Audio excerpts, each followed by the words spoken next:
yashona ke ingane yakoMvelase ngenxa yobuthakathi bukaMaMzobe. Hello everyone, welcome back to Sunny Live Show and thank you so much guys for tuning in. I'm back again with Mzansi soap stories and today talking about Umkhokha. Sikhuluma ke ngoQueen MaMzobe, sikhuluma ngoZobizobi umkhululi wamaJudiya omusha sha.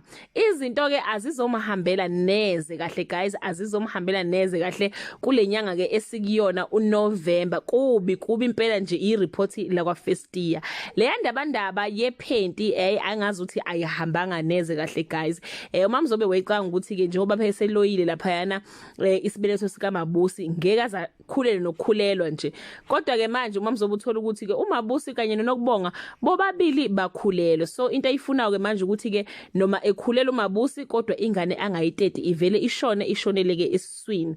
Kodwa ke ngenxa ukuthi ke iphenti kwangasilo nelikaMabusi kwaseqaleni kuthiwa ke MaMzobe's witchcraft will succeed and Nokubonga's baby will die. Bese ke kusuka manje ke isiphithiphithi kuxabane ke uMaMzobe noGabisile mayesethola ukuthi lengane ayenzanga sure ukuthi ngempela iphenti elikaMabusi. Lengane yamgila yathatha iphenti lika Nokubonga instead of iphenti likaMabusi guys.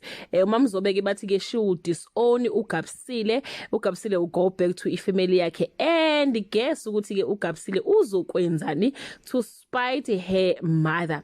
Asidluleke guys lapho ama-tears reveals ukuthi ke uNokubonga noMaMzobe bazoqhubeka neqhinga lokuthi ke bazoqhamuka neqhinga lokuthi ke bayenge omunye wamadodana kaMvelase ukuthi phela alalele ke noSibongile noma noNokubonga ukuze uNokubonga azokhulela njengoba ke befihlile ukuthi ke ingane ishonile. Indaba yengane ngicabanga ukuthi izokwaziwa ke uyena ke uMaMzobe kanye noNokubonga. Angazi ukuthi guys izophumela indaba ukuthi uNokubonga alale noSiphamandla noma nokhulekane, I don't know, but nje ngiyazi ukuthi uMvelase hayi uMvelase omkhulu ngeke azayivume nje leyo nto kusazoshuba lapha yana.